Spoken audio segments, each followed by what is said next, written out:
Bismillahirrahmanirrahim. Dear student, I hope all of you are well by the grace of Almighty. I am also fine. All of you know that because of this pandemic situation, we cannot teach you in our classroom. So, Srishti Central School and College Ashlia has arranged online classes for you. In our today's class, we will discuss about an important topic of English grammar, that is narration.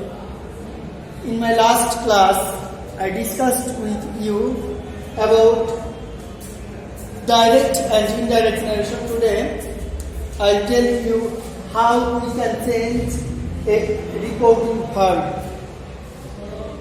আজকে আমরা জানবো যে কিভাবে reporting verb বা সে বা সেই two এর পরিবর্তন করা হয়।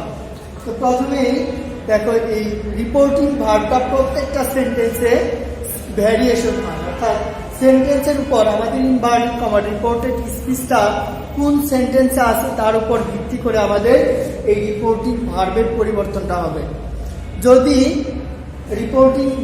রিপোর্টেড স্পিচটি অ্যাসার্টিভ সেন্টেন্সে থাকে, তখন সে বা সেইয়ের পরিবর্তে কি হতে পারে, ইন্টারোগেটিভ হলে কি, ইম্পারেটিভ হলে কি, সেটা আজকে আমরা বিস্তারিত জানবো। তো স্টুডেন্ট, তোমরা প্রথমে দেখে নাও, অ্যাসার্টিভ সেন্টেন্সে যখন সে থাকে তখন কোনো চেঞ্জ হয় না, নো চেঞ্জ। যখন সেইস টু থাকে, অর্থাৎ সেইসের পরে অবজেক্ট থাকে, তখন হয় টেলস। যখন সেই থাকে তখন কোনো পরিবর্তন হয় না, কিন্তু যখন সেই টু থাকে তখন সেই টু পরিবর্তিত হয়ে টোল্ড হয়।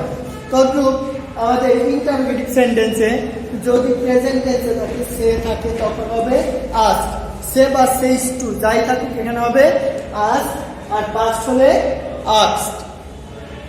যদি আমাদের রিপোর্টেড স্পিচটি ইম্পারেটিভ সেন্টেন্স হয়, অর্থাৎ ইম্পারেটিভ সেন্টেন্সের ভাব অনুসারে ইম্পারেটিভ সেন্টেন্সটি কি ভাবে আছে তার উপর ভিত্তি করে, একটি দ্বারা আদেশ বোঝানো হয়েছে নাকি অনুরোধ বোঝানো হয়েছে নাকি নিষেধ করা হয়েছে, তার উপর ভিত্তি করে আমাদের এই রিপোর্টিং ভার্বেরও পরিবর্তন হবে।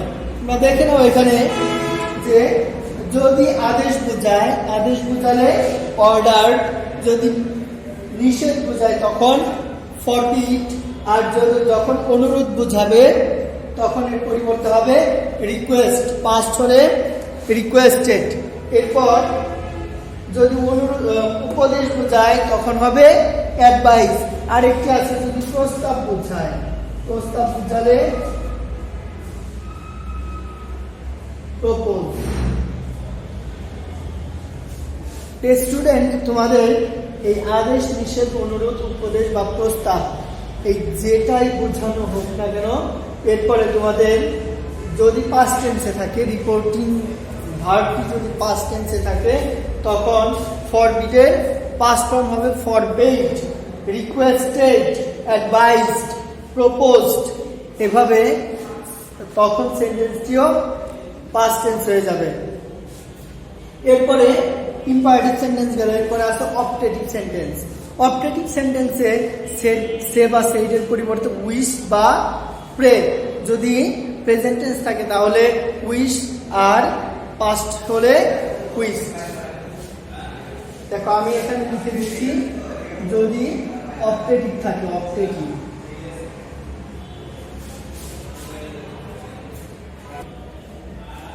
যদি আমার সেন্টেন্সটি এক্সক্লেমেটরি হয়, অপটেটিভ হলে, যদি অপটেটিভ হয় তাহলে দেখো সের পরিবর্তে হবে উইশ, সেইডের পরিবর্তে উইশড বা প্রেইড, উইশড অর প্রেইড। যদি আমার রিপোর্টেড স্পিচটি এক্সক্লেমেটরি সেন্টেন্সে হয়, এক্সক্লেমেটরি সেন্টেন্সে রিপোর্টিং ভার্বের পরিবর্তে এখানে হবে এক্সক্লেইমড উইথ। এরপরে ওই এক্সক্লেমেটরি সেন্টেন্সটি দিয়ে যদি আনন্দ বোঝানো হয় তখন হবে এক্সক্লেইমড উইথ জয়। আনন্দ বোঝানো হলে এক্সক্লেইমড উইথ জয়। যদি দুঃখ বোঝানো হয়, যদি দুঃখ প্রকাশ করা হয় তখন এক্সক্লেইমড উইথ সরো। যদি কোনো বিস্ময় প্রকাশ করা হয় তখন exclaimed with wonder. Exclaimed with joy, exclaimed with sorrow, exclaimed with order. এভাবে আমরা আমাদের রিপোর্টিং ভার্ব অর্থাৎ 1 নাম্বার পরিবর্তনটা আমরা করে ফেলতে পারি। আর গত ক্লাসে তোমাদের যে ন্যারেশন করার 5টি পরিবর্তনের কথা আমি তোমাদের বলে দিয়েছি। 5টি পরিবর্তনের মধ্যে 1 নাম্বারে আছে আমাদের এই রিপোর্টিং ভার্বের পরিবর্তন। আর 2 নাম্বার পরিবর্তনের মধ্যে রয়েছে কি, তোমরা সবাই জানো 2 নাম্বারে আছে কি, কমার পরিবর্তন। কমার পরিবর্তনটা আমরা প্রত্যেক সেন্টেন্সে ভিন্ন ভিন্ন হলেও 3টি সেন্টেন্সে একরকম হয়। আর ইন্টারোগেটিভ আর হচ্ছে ইম্পারেটিভ সেন্টেন্সে কমার পরিবর্তনটা ভিন্ন হয়। আর বাকি সব সেন্টেন্সে কমার পরিবর্তে দ্যাট বসে, অর্থাৎ অ্যাসার্টিভ সেন্টেন্সে কমার পরিবর্তে এখানে আমি এর পাশে লিখে দিচ্ছি অ্যাসার্টিভে কমার পরিবর্তে হয় দ্যাট। অ্যাসার্টিভ সেন্টেন্সে কমার পরিবর্তে দ্যাট বসে। তারপর এই তোমার ইন্টারোগেটিভ সেন্টেন্সে আর ইম্পারেটিভ সেন্টেন্সে কমার পরিবর্তনটা ভিন্ন হয়। এখন এটা মুছে দিয়ে তোমাদের লিখে দিই অ্যাসার্টিভ সেন্টেন্স, ইন্টারোগেটিভ সেন্টেন্স, ইম্পারেটিভে কি হয়। প্রিয় শিক্ষার্থীবৃন্দ, আমাদের কমার পরিবর্তনের ক্ষেত্রে যে কমার পরিবর্তন বা এখানে ইনভার্টেড কমা আর একটা কমা থাকে, তাছাড়া ইনভার্টেড কমাও থাকে। এখানে অ্যাসার্টিভ সেন্টেন্সে কমার পরিবর্তে বসে দ্যাট, কমার পরিবর্তনটা হবে দ্যাট। যদি আমাদের সেন্টেন্সটি ইন্টারোগেটিভ হয় তখন কমার পরিবর্তে বসে ইফ অথবা ডাব্লিউএস ওয়ার্ড, ইফ অথবা ডাব্লিউএস ওয়ার্ড। এখন ডাব্লিউএস ওয়ার্ডগুলো যদি সেন্টেন্সে উপস্থিত থাকে তাহলে কমার পরিবর্তে ওই ডাব্লিউএস ওয়ার্ডটি বসবে। এরপরে ইম্পারেটিভ সেন্টেন্সে কমার পরিবর্তে বসে টু অথবা নট টু অথবা টু নট টু অথবা দ্যাট। ইম্পারেটিভ সেন্টেন্সে একটা বিষয় খেয়াল রাখবা সবসময় যে ইন্টারোগেটিভ আর ইম্পারেটিভ সেন্টেন্সে কমার পরিবর্তনটা ভিন্নভাবে হয়। এখানে ইন্টারোগেটিভে যদি ডাব্লিউএস ওয়ার্ড না থাকে তখন কমার পরিবর্তে হয় ইফ, আর যদি ডাব্লিউএস ওয়ার্ড থাকে তাহলে কমার পরিবর্তে ওই ডাব্লিউএস ওয়ার্ডটি বসে। এরপরে ইম্পারেটিভ সেন্টেন্সটি যখন হয় তখন কমার পরিবর্তে বসে টু। সেন্টেন্সটি অ্যাফার্মেটিভ হলে টু, সেন্টেন্সটি নেগেটিভ হলে নট টু, আর সেন্টেন্সটি যখন লেট দিয়ে শুরু হয় তখন কমার পরিবর্তে বসে দ্যাট। তোমরা সবাই নোট করে রাখবা এই বিষয়গুলা, টু, নট টু আর দ্যাট। আর এখানে অপারেটিভেও কমার পরিবর্তে দ্যাট, আর এক্সক্লেমেটরিও কমার পরিবর্তে দ্যাট। এই হচ্ছে আমার 2 নাম্বার পরিবর্তন শেষ। কমার পরিবর্তন, অ্যাসার্টিভ, এক্সক্লেমেটরি আর হচ্ছে অপটেটিভ, এই 3টা সেন্টেন্সে কমার পরিবর্তে দ্যাট। আর 2টা সেন্টেন্স, একটা হচ্ছে ইম্পারেটিভ এবং ইন্টারোগেটিভ। ইন্টারোগেটিভে কমার পরিবর্তে ইফ অথবা ডাব্লিউএস ওয়ার্ড, আর ইম্পারেটিভ সেন্টেন্সে কমার পরিবর্তে বসে টু, নট টু অথবা দ্যাট।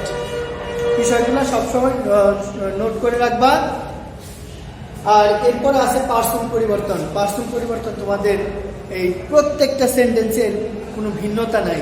যেমন কমার পরিবর্তন, রিপোর্টিং ভার্বের পরিবর্তন বিভিন্ন সেন্টেন্সের উপর ভ্যারি করে, কিন্তু আমার এই পার্সন পরিবর্তন এর নিয়মের কোনো ভ্যারিয়েশন নাই, অর্থাৎ সবসময় একইভাবে পরিবর্তিত হয়।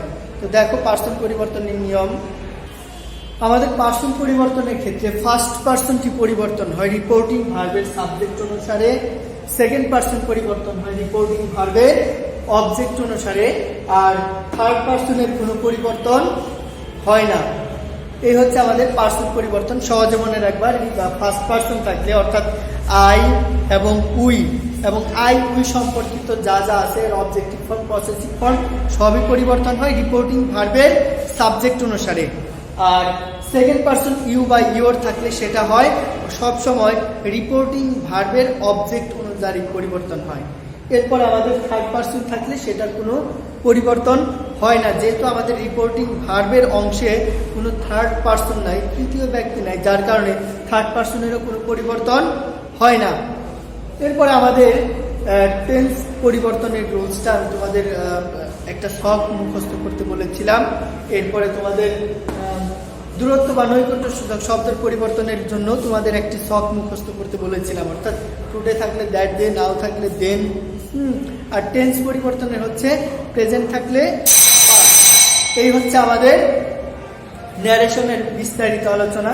তো পরবর্তী ক্লাসে তোমাদের সাথে আরেকটি টপিক নিয়ে আলোচনা করব। সেই পর্যন্ত সবাই ভালো থাকো, সুস্থ থাকো, সকলের সুস্বাস্থ্য দীর্ঘায়ু কামনা করে এখানে বিদায় নিচ্ছি। আল্লাহ হাফেজ।